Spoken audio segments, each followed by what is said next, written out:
আজকে আমি একা একা বিমান চালাবো।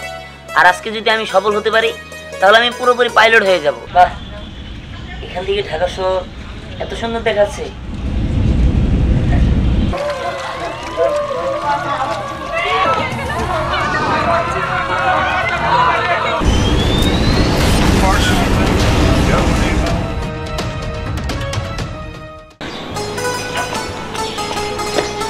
আচ্ছা, আর কিছুদিন ছুটি কাটালে হতো না? তোমার সাথে তো আমার বিয়ে হলো কিছুদিন। দেখো, আজকে তো আমাদের খুশির দিন, তুমি এই কথা কেন বলছো? আজকে আমি একা একা বিমান চালাবো। আর আজকে যদি আমি সফল হতে পারি তাহলে আমি পুরোপুরি পাইলট হয়ে যাব। এটা তো একটা খুশির খবর। আচ্ছা, তুমি কি একটা চাকরি করো বলো তো? তোমার সাথে তো এখন পর্যন্ত আমি ভালোভাবে কোথাও ঘুরতেই যেতে পারলাম না, সময় কাটাতে পারলাম না। আরে শোনো, সেটা তো অবশ্যই, কিন্তু আমি চিন্তা করেছি যখন আমি পুরোপুরি পাইলট হব তখন স্যারকে বলে ছুটি নিয়ে তোমাকে আমি আমার বিমানে নিয়ে কক্সবাজার ঘোরাবো, পুরো ঢাকা শহর ঘোরাবো। কি বলছো, সত্যি? হ্যাঁ সত্যি। আর আজকে তো আমি অনেক এক্সাইটেড, কারণ আজকে আমি নিজে একাই ঢাকা শহর পুরোটা বিমান চালিয়ে দেখবো। আরে আমি জানি তুমি পাইলট হয়ে যাবে, প্রশিক্ষণের সময় তো তুমি অনেক ভালো করে বিমান চালিয়েছো। হ্যাঁ হ্যাঁ, যাই হোক, তুমি আমার জন্য দোয়া করো।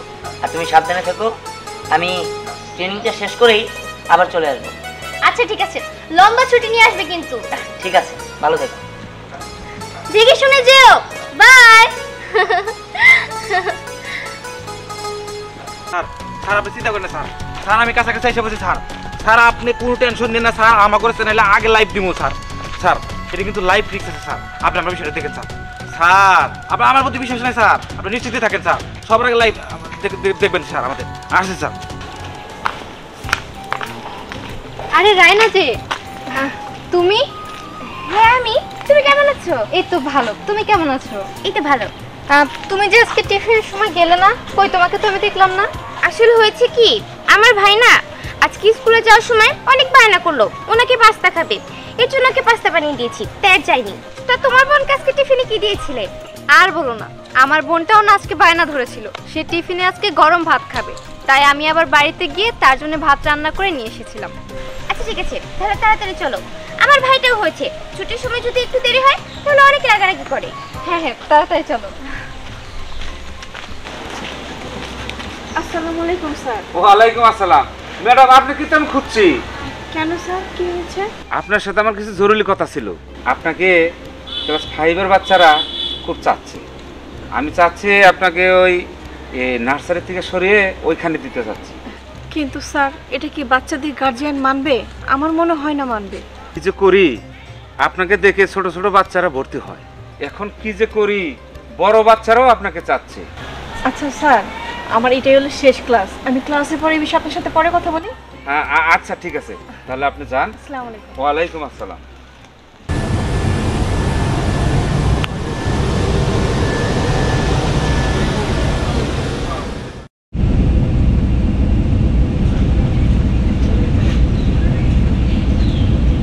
বাহ, এখান থেকে ঢাকা শহর এত সুন্দর দেখাচ্ছে।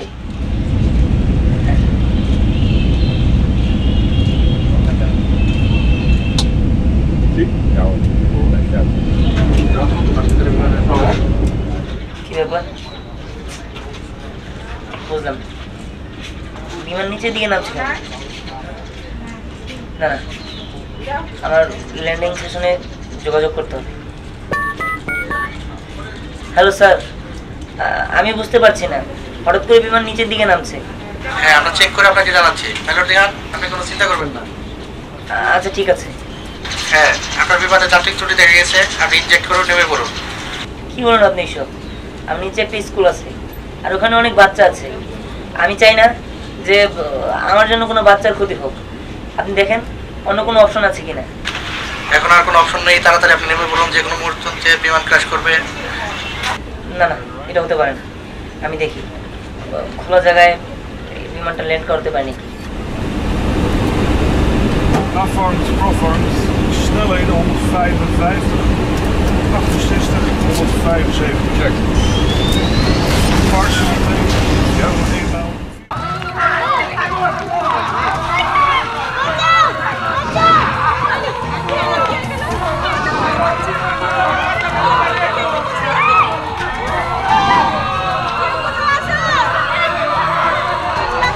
হ্যালো গাইস, আপনারা দেখতে পাচ্ছেন প্রচন্ড পরিমাণ আগুন ধরে গেছে। এই দেখেন কতগুলো বাচ্চা মারা গেছে। আপনারা আমাদের লাইভ দেখার জন্য আমাদের পাশে থাকুন, আমাদের চ্যানেলটি সাবস্ক্রাইব করুন। আপনারা দেখতে পাচ্ছেন প্রচুর পরিমাণ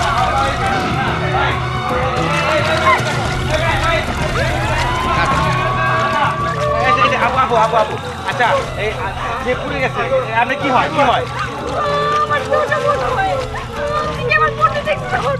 আচ্ছা, আপনার বোন যে আগুনে পুড়ে গেছে এই বিষয়ে আপনার অনুভূতি কি? হ্যাঁ দর্শক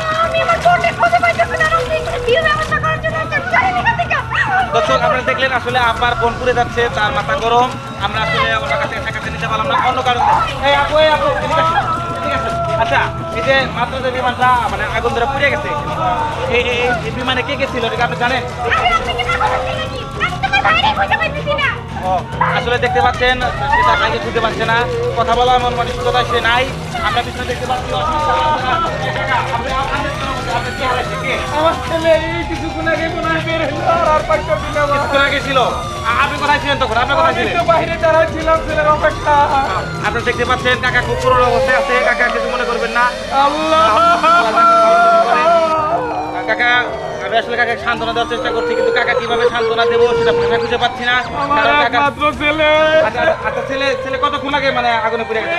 মাত্র 1 মিনিট আগে মনে হয় বের হয়ে আসতেছে। আমি নিচ থেকে দেখলাম উপর থেকে আসতেছে আর পাই না। কাকা আপনি আপনার ছেলেকে খোঁজেন। আসলে কাকা খুব মানে করুণ অবস্থায় আছে।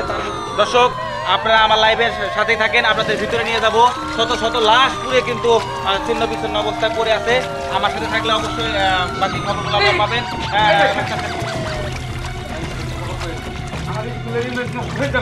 দর্শক আপনারা দেখতে পাচ্ছেন মানে উনি কিন্তু মানে স্কুলের পরিচালক সঠিক খবর বলতে নিষেধ করতেছে, কিন্তু আসলে মানে আমরা যে অবস্থায় ছিলাম আমরা দেখতে পাচ্ছেন মানে আগুন ধরতে কিন্তু তেমন একটা ক্ষয়ক্ষতি হয় নাই। মানে আগুনে মানে কিছু আগ্রবন্ধ পুড়ে গেছে, মানুষের কোনো ক্ষয়ক্ষতি হয় নাই। মানুষ বাচ্চারা সব নিরাপদে আছে, তাদের ম্যাডামরা বাচ্চাদেরকে নিরাপদে নিয়ে গেছে। দর্শক বাদ বাকি খবর জানার জন্য আপনারা আমাদের লাইভটিকে ফলো করতে থাকুন। আপনারা এখন আমাদের চ্যানেলটি সাবস্ক্রাইব করেননি, অবশ্যই সাবস্ক্রাইব করে আমাদের পাশে থাকুন। ধন্যবাদ। কি করি? হ্যাঁ এখন তো অনেক মিডিয়ার লোকজন আসতেছে, আমার এই স্কুলের তো ইমেজ নষ্ট হয়ে যাবে। এক মিডিয়াকে তো বন্ধ করলাম, তাহলে অন্য মিডিয়াকে আমি কেমন করি? আমার একটা কিছু করতে হবে। তার আগে সিসি ক্যামেরা ফুটেজটা সরাতে হবে। যাই দেখি আমি সিসি ক্যামেরা ফুটেজটাকে সরাই দিই।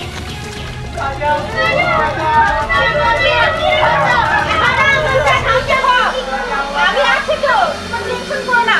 কেউ কোথায় আছো? আমাদেরকে সহযোগিতা করো।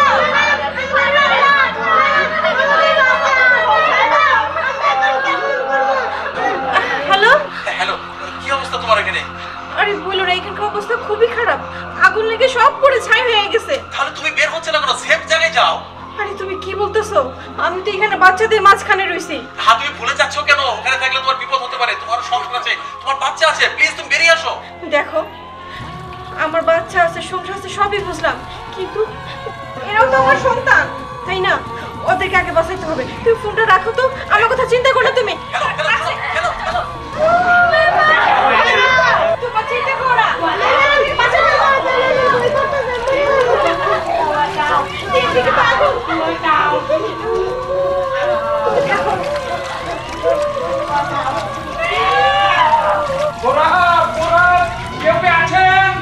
কেউ কি আছেন? আমার গৌরবকে দেন। কেউ কি আছেন? হ্যাঁ দর্শক আপনারা দেখতে পাচ্ছেন এই লোকটি কিন্তু প্রায় 20 থেকে 25টি বাচ্চাকে উদ্ধার করেছে। এই যে আমাদের ম্যাডাম দেখতে পাচ্ছেন, তিনি তার জীবনকে বাজে রেখে কিন্তু বাচ্চাদের উদ্ধার করেছেন।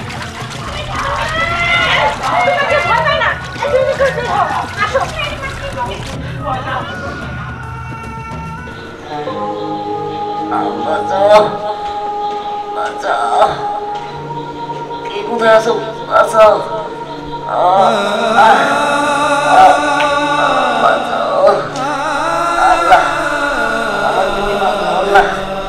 ঘরে আমার নতুন বউ, আমি আমার বউরে কথা দিয়ে আসছি, আমি ঘরে নিয়ে বিমান দিয়ে ঘোরাবো। তুমি আমার বাঁচাও আল্লাহ, আল্লাহ।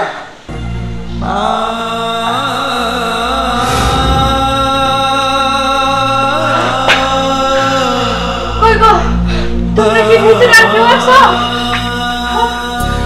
আর কেউ নাই না। যাক, ভালো হয়েছে। বাচ্চাগুলোর তো বাঁচাইতে পারলাম। আল্লাহ, তুমি এই বাচ্চাগুলোর হেফাজত করো, ওদেরকে তুমি ভালো রেখো। আল্লাহ, বাচ্চাগুলো তুমি দেখো। এখন যদি আমি তো মইরাও যাই, আমি মইরাও শান্তি পাবো। বাচ্চাগুলোর তো আমি বাঁচাইতে পারছি। আল্লাহ, তুমি এই বাচ্চাগুলোর হেফাজত করো।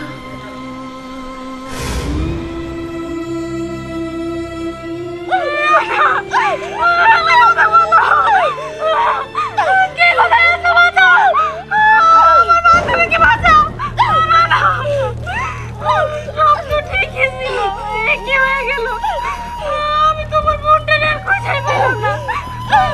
তোমার ওই অবস্থা হয় না। তুমি বাসায় গিয়ে আমার তোকে বলে দিও আমি আমার ভাইকে খোঁজার জন্য অনেক চেষ্টা করেছি, কিন্তু ওকে খুঁজে পাইনি। আমি যদি ওকে না নিয়ে বাড়ি থেকে যেতাম তাহলে আমি আমার মা বাবাকে কি জবাব দিতাম? এর জন্য আমি যে শেষ হয়ে গিয়েছি এটাই ভালো।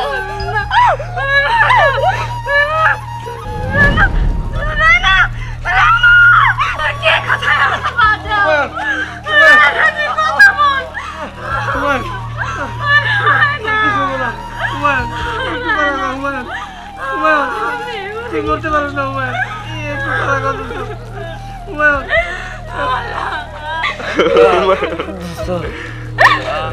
আমি আমার ভাইয়ের কাছে চাই তো আমার ভাইয়ের কাছে নিয়ে যা ভাই। আমি আইতাছি। না হুমায়ুন, তোর কিছু হইব না, আমি তোরে মরতে দিব না। না হুমায়ুন, চল আমার লাগে চল। হুমায়ুন, হুমায়ুন, হুমায়ুন, একটু কথা কও হুমায়ুন।